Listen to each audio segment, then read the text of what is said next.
When you think of Subnautica, you probably remember the ocean, the colours, the depth, and the creatures. But if you play with your eyes closed for just 5 seconds, you will realise something. You're not just in the ocean, you're listening to it. This video isn't just about how Subnautica sounds good, it's about how it creates the world around you, how it manipulates your emotions to make you believe the water around you is alive. In most games, sound is a tool. In Subnautica, it's a character. Every biome, every crevice of the map has its own unique soundscape. Not just music, but the mix of low-frequency rumbles, filtered bubbles, and ambient noise that tells you exactly where you are without you needing a map. The shallows sound open and safe. You hear soft currents and bright electronic pings. But dive deeper and the world will narrow. The sound becomes compressed, muffled, and claustrophobic. This isn't random. This is Subnautica using acoustic simulation. Low-pass filters, reverb decay, and ambient layering to make you feel the water density changing as you descend. But the real genius is in how Subnautica's creatures sound.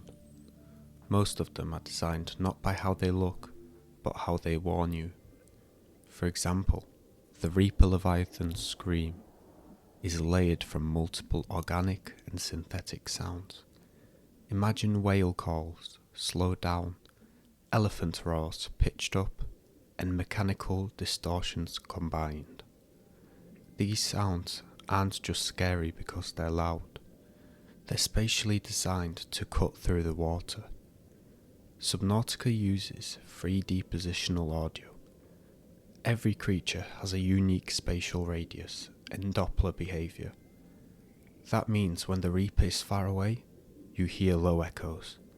As it gets closer, those frequencies sharpen. It's your brain's natural predator instinct being hijacked by a game audio. Compare that to something like Abzu, where underwater creatures sound peaceful.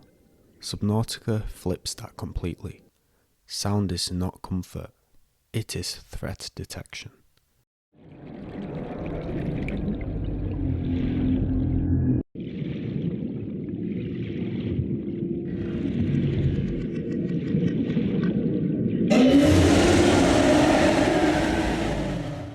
What's even scarier than the Reaper's roar? Silence.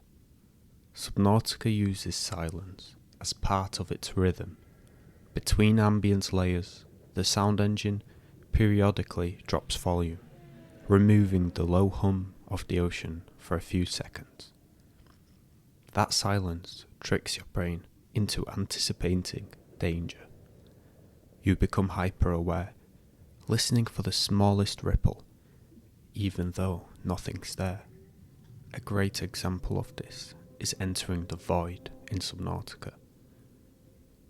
Your PDA tells you that you are in a biologically dead zone, and then silence and darkness, nothing else. You think there's nothing there, you think there could be something there, you don't know. The silence gives you a sense of impending doom, until you are cut off by a massive shriek from the ghost Leviathan. This kind of horror aspect that Subnautica uses with its sound is what differentiates it from other games alike. Warning, entering ecological dead zone. Adding report to databank.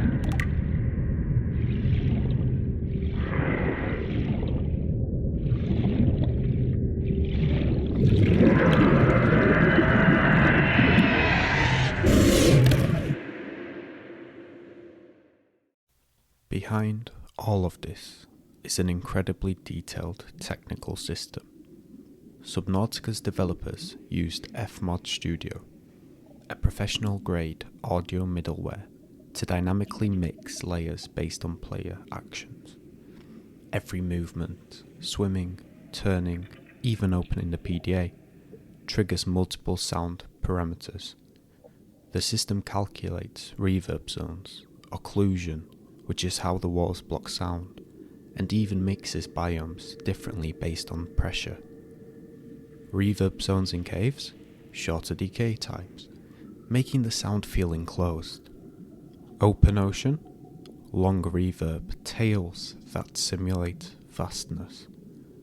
Layering is key, an ambient bass layer, biome-specific effects, music cues, and reactive sound effects, all blending seamlessly in real time.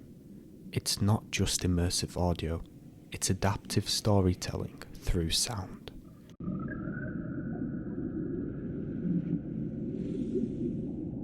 The music in Subnautica is just as deliberate.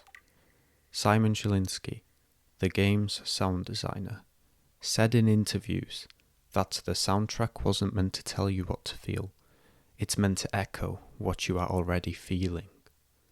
When you're exploring, the music fades in gently. Soft synth pads, airy arpeggios. But when danger appears, the music doesn't shift to combat mode, it disappears. That's the secret. Subnautica doesn't use music to tell you you're in danger. It uses its absence to make you realize you are. If you really want to experience Subnautica's sound design, try this experiment. Turn off the music, swim out into the void, and listen. You'll notice things you've never heard before. The faint crackle of distant vents, the subsonic hum of the world border, the soft distortion of water pressure at depth. Every one of those sounds exists for a reason. Together, they create immersion so deep that you forget there's a screen between you and the ocean. If you enjoyed this breakdown of Subnautica's sound and ambience, then feel free to subscribe, like, and most importantly comment.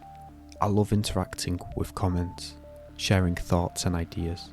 If you have any kind of idea about Subnautica or video suggestion, let me know in the comments below, and subscribe if you like these kind of videos.